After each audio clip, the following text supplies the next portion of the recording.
What is up, guys? Welcome back to Parallel Beats, and today we're going to be talking about whether or not studio monitors are necessary. Now, the short answer is yes. Yes, they are necessary. Yes, they will help your mixes.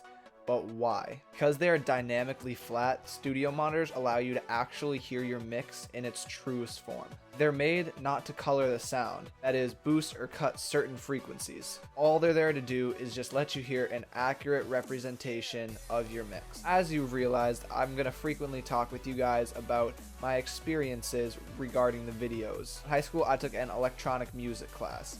In this class, we were using really bad headphones. And this was my first run-in that affected my mix poorly in terms of headphones or earbuds. There were 10 other people in this class, so we all couldn't have our own studio monitors. That would be hectic, that would be ruining everyone else's mix, so we just couldn't do that. So we were using really cheap headphones. This was before I got a pair of RHAs, which I'll talk about later in the video. For weeks on end, I worked on one single song. It's a combination of MIDI, which I'll also talk about in another video, and actual audio samples. Because I was mixing on these really crappy headphones, which had zero bass, let me just say zero bass whatsoever. To get the kind of sound that I wanted, I had to boost the bass enormously in the DAW. Obviously, this wasn't a good idea, but this was my very first run-in with that problem. I didn't know what to do, so I just made it sound good on the headphones, thinking nothing was wrong. When I went back and played it from a semi-accurate monitor, it was so bassy I couldn't even hear the rest of the song. So this is the microphone that I'm using for the audio. If I had mixed on regular studio monitors and then put it through those headphones, it would have sounded distant. You wouldn't have been able to hear anything.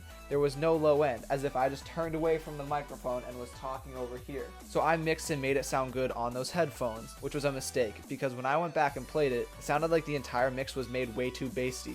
No highs. I had to then go back and fix all of this, which was a real pain in the butt, but I learned my lesson. Back to studio monitors. This is what they're made for. Use them for their purpose. Other speakers just aren't designed to sound totally dynamically flat. And in terms of studio monitors, there are so many models out there that it can be overwhelming, but when it boils down to it, they all do about the same thing. Simple pair of $350 M-Audio M3.8s, which will be in the description below, won't do that much worse than an $8,000 pair of Genelec speakers, which will also be in the description, but if you're buying those, I don't know why you're on my channel. If you've run into this problem but you just don't have the money to pay for studio monitors, there's an easy alternative. It's not perfect, but it gets the job done perfectly. No. It's not perfect.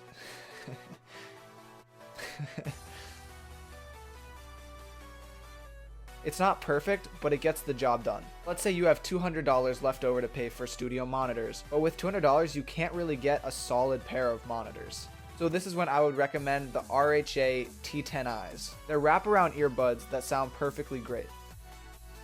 They're wraparound earbuds that sound amazing. Now it comes with 3 filters. When you take them out of the box, the neutral filter will be in there. This is what you would want to mix on because it's dynamically neutral. It's totally flat. This is what will be the best for an accurate representation of your mixes. Now these can also be used for direct feedback when tracking.